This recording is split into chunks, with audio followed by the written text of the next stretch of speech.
स्वागत है आपका पीटीसी न्यूज में। मैं सुमन कश्यप आपके साथ और हाजिर आपके सामने प्रदेश की तमाम बड़ी खबरों को लेकर। बुलेटिन की शुरुआत करेंगे, लेकिन पहले नजर डालते हैं हेडलाइंस पर। श्रद्धा के साथ मनाया जा रहा नवरात्रि का पर्व। प्राचीन शक्तिपीठ में मां शैलपुत्री की हुई पूजा। प्राचीन शक्तिपीठ में भव्य सजावट, उमड़ा आस्था का सैलाब। कांग्रेस पर नायब सैनी ने किया कटाक्ष, बोले कांग्रेस के पास जनसमर्थन नहीं, जनता का विश्वास खो चुके हैं। राम रहीम की पैरोल पर भी बोले नायब सैनी।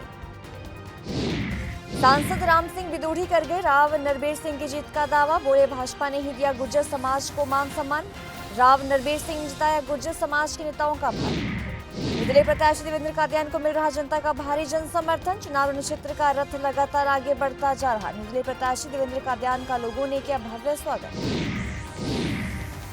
हरियाणा में चुनाव प्रचार का आज आखिरी दिन। भाजपा प्रत्याशी देवेंद्र बबली ने चुनाव प्रचार में झोंकी ताकत। ग्रामीणों ने फूलमालाओं के साथ बबली का किया स्वागत।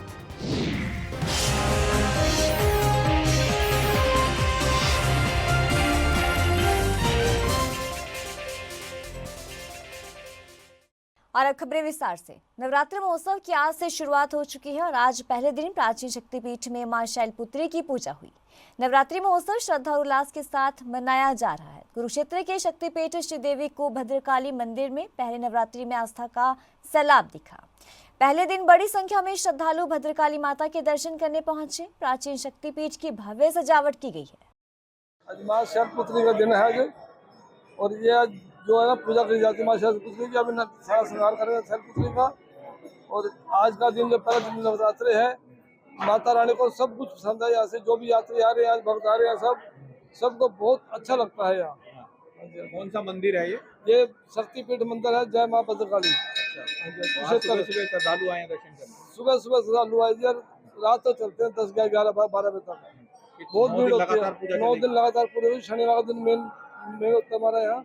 शनिवार को यहाँ बहुत ज्यादा भीड़ होती है, बहुत ज्यादा। माता रानी शनिवार को यहाँ माता का झंडा बढ़ेगा। सवेरे 4 बजे शुरू हो जाएगा, रात को 10, 11 बजे तक चलेगा। यहाँ से 3-4 बजे सुबह भक्तों का तांता लग जाता है, और यूं ही तांता नहीं लगता। इसके पीछे बहुत बड़ा राज है। भगवती माता ईश्वरी जी जिसको देती है ना, छप्पर फाड़ के दे देती है। वो खुद ही बुलाती है। यहाँ जो भी उसका घर से भी ध्यान कर लेते हैं तो भी महामाई उनकी मुरादें पूरी करती है। हर शनिवार को पूरे साल सेवा करता हूँ, और अब पूरे नवरात्रों भी हम यहीं माता के दरबार में सेवा करेंगे। भी है माँ के दर पे आके। माँ के दर पे बहुत कुछ मांगा है, बहुत कुछ मिला है। माँ के दरबार पे आकर के मांगने कोई जरूरत नहीं होती। माँ का आशीर्वाद ही हमारे लिए बहुत काफी होता है। झज्जर जिले के बेरी कस्बे में स्थित विश्व प्रसिद्ध मां भीमेश्वरी देवी मंदिर में अश्विन नवरात्रि पर्व आज से शुरू हो चुका है और इस अवसर पर महाभारत कालीन माता भीमेश्वरी देवी मंदिर में मेले का भी आयोजन किया गया है। देश के कोने कोने से लाखों श्रद्धालु माता के मंदिर में शीश नवाने पहुंचने लगे हैं। नवरात्रि के पहले दिन यहां माता भीमेश्वरी देवी के दर्शन के लिए भारी संख्या में श्रद्धालुओं का सैलाब उमड़ा। नवरात्रि के पहले दिन माता शैलपुत्री की पूजा अर्चना भी यहां पर की गई। जी, आज आश्विन शारदीय नवरात्रि का प्रथम दिवस है, और आप देख रहे हैं सुबह से ही भक्तों की भारी भीड़ माता के दर्शनों के लिए उपस्थित है। अभी मंगला आरती संपन्न हुई है, और भक्त आज अपने घर में भी घट स्थापना करेंगे। उस घट स्थापना के साथ ही मैं कहना चाहूँगा कि वे भक्त भी संकल्प लें कि विश्व में शांति रहे, प्रेम रहे, कहीं भी धार्मिक टकराव ना हो, महायुद्ध ना हो। यह जो समय है यह उन्नति का है, प्रगति का है, प्रेम का, भाईचारे का है, और इसी तरह पे ही वो माता की पूजा करें, माता से आशीर्वाद मांगे। सोनीपत पहुंचे प्रदेश के कार्यवाहक मुख्यमंत्री नायब सिंह सैनी ने कहा कि कांग्रेस के पास अब जन समर्थन नहीं है। उन्होंने जनता का विश्वास खो दिया है। उन्हें अब सड़कों पर रहना पड़ेगा, क्योंकि उन्होंने भी लोगों को सड़कों पर लाने का काम किया है। तो वहीं राम रहीम के पैरोल पर कहा कि किसे पैरोल देनी है, किसी नहीं, ये सरकार का काम नहीं बल्कि न्यायालय का काम है। कांग्रेस के पास कोई मुद्दा नहीं है। अगर कांग्रेस को जानकारी नहीं है तो वो इस बारे में जानकारी अवश्य रखे कि इसे सरकार का कोई लेना देना नहीं है। और इनको कोई जानकारी नहीं है तो ये जानकारी रखें। हमारा कोई विषय नहीं है इसके ऊपर। माननीय कोर्ट किसको पैरोल दे रहा है, किसको नहीं दे रहा है, कोर्ट का विषय, हमारा विषय नहीं है। राहुल गांधी की हवा निकल चुकी है और उसके पास अब जन नहीं है, जन का विश्वास खो चुके हैं। अब तो सड़कों पे रहना, सड़कें लोगों को सड़कों पे उन्होंने किया था। बहादुर शाह विधानसभा क्षेत्र से भाजपा के प्रत्याशी और पूर्व कैबिनेट मंत्री राव नरबीर सिंह के समर्थन में गुज्जर समाज के कई बड़े नेता पहुंचे और उन्होंने गुज्जर समाज के लोगों से एकजुट होकर राव नरबीर सिंह का समर्थन करने का आह्वान किया।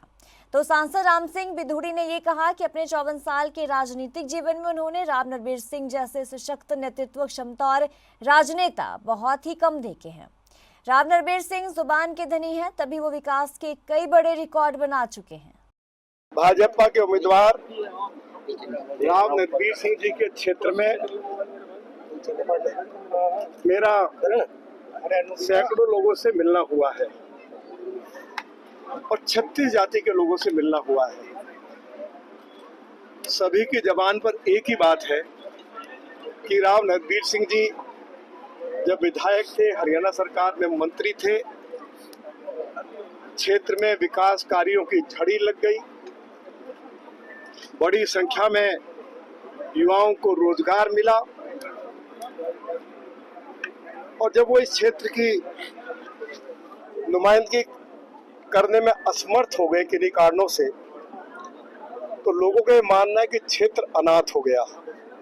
सभी लोगों का ये कहना है कि अफसरशाही से काम लेना उनसे आता है और सभी ने ये मन बना लिया है कि उनको भारी मतों से चुनाव जिताकर हरियाणा विधानसभा में भेजेंगे। पिछले कई सालों से जो विकास के कार्य रुके हुए हैं, वे विकास के कार्य आगे बढ़ सके, ऐसी सभी की इच्छा है। आज इतनी बड़ी महापंचायत राव नरबीर सिंह जी के समर्थन में आप सभी ने देखी है और इस महापंचायत को संबोधित करने के लिए गुर्जर समाज के बहुत ही वरिष्ठ नेता, 2 बार पार्लियामेंट के मेंबर रहे, विधायक रहे। गन्नौर विधानसभा सीट से निर्दलीय प्रत्याशी देवेंद्र कादियान ने कहा कि छत्तीस बिरादरी के अपार समर्थन से हमारा चुनावी रण क्षेत्र का रथ जो है वो लगातार आगे ही बढ़ता जा रहा है। किसी को किसी के बहकावे में आने की कोई भी जरूरत नहीं है। मैं हमेशा आपके ऋणी रहूंगा कि आप सबने मिलकर अपनी जमा पूंजी और कीमती समय मेरे लिए लगाया। उन्होंने अपील करते हुए कहा कि हल्के से सर्व समाज 5 अक्टूबर को गैस सिलेंडर के निशान का बटन दबाकर ज्यादा से ज्यादा मतदान करें।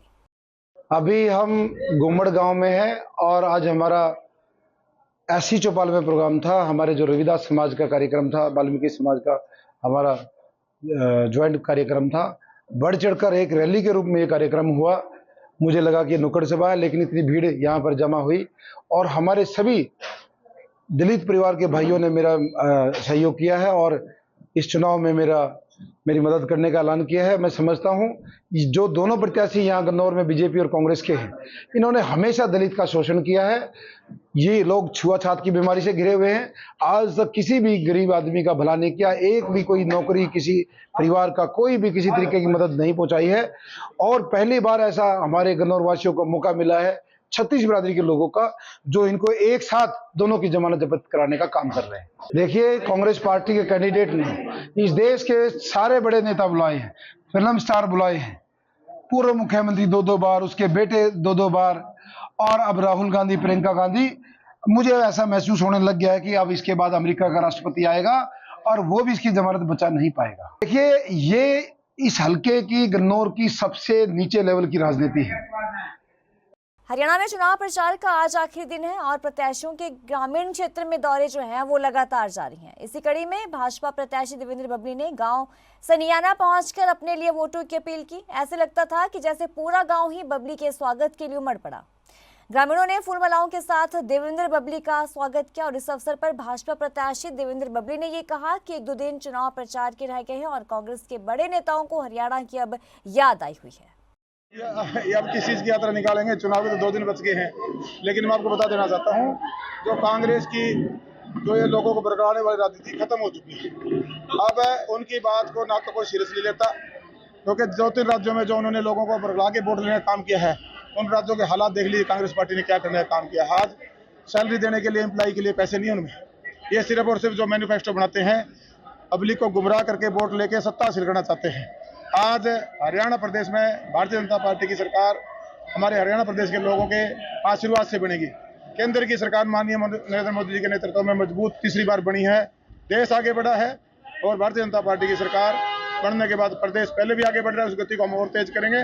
टोहाना भी आगे बढ़ेगा, प्रदेश भी आगे बढ़ेगा और देश भी आगे बढ़ेगा। धान की फसल लगातार अनाज मंडी में पहुंच रही है। किसान धान की कटाई के बाद लगातार मंडी में पहुंच रहे हैं।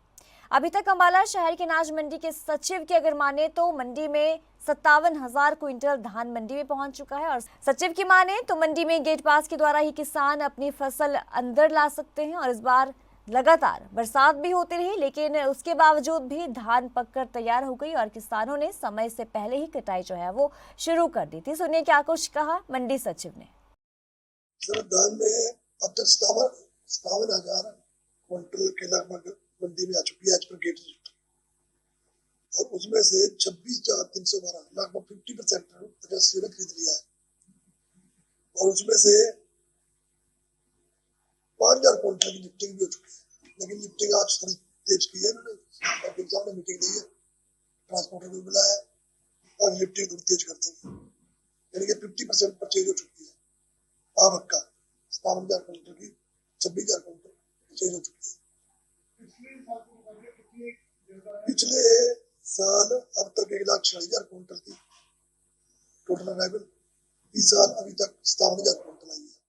करनाल विधानसभा चुनावों को लेकर क्या माहौल है और 5 सीटों का क्या हाल है, इसको लेकर हमने आपको बताया कि किस सीट पर कौन सा प्रत्याशी मजबूत दिखाई दे रहा है। अगर करनाल विधानसभा चुनावों की बात की जाए तो करनाल की 5 विधानसभा सीटें हैं, जहां पर पांचों की 5 सीटों पर कांग्रेस और भाजपा की कड़ी टक्कर दिखाई दे रही है। तो कई सीटें ऐसी है जहां पर आजाद प्रत्याशी चुनाव पलट सकते हैं। हालांकि क्या माहौल रहेगा ये जनता ही डिसाइड करेगी। हमारे संवाददाता नमनदीप सिंह से लेंगे करनाल विधानसभा चुनावों को लेकर ज्यादा जानकारी, आइए देखते हैं। करनाल में लगातार चुनाव प्रचार का दौर जारी है।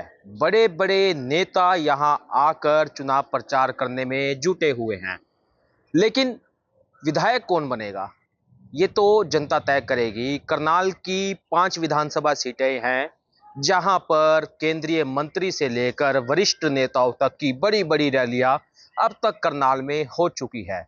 मायावती की बात कही जाए, अभय चौटाला की बात की जाए, या देश के गृह मंत्री अमित शाह की बात की जाए, उत्तर प्रदेश के मुख्यमंत्री योगी आदित्यनाथ भी आ चुके हैं और राहुल गांधी भी आ चुके हैं।